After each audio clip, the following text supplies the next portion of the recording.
একদিন বিকালে মা জুঁই আর রঙ্গন ফুলের 7 লহর করে মালা গেঁথে পাথর বাটিতে জল দিয়ে রাখলেন।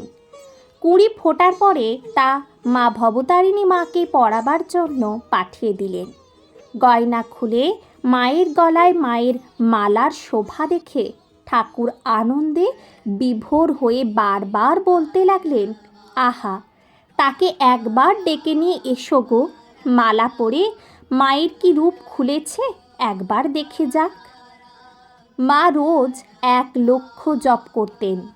রাত 3টেয় উঠে জপে বসতেন। কোনো হুঁশ থাকতো না তার। একদিন নিজেই বলেছিলেন, তখন আমার মন এমন ছিল, দক্ষিণেশ্বরে রেতে কে বাঁশি বাজাতো, শুনতে শুনতে মন ব্যাকুল হয়ে উঠত। মনে হতো সাক্ষাৎ ভগবান বাঁশি বাজাচ্ছেন। অমনি সমাধি হয়ে যেত।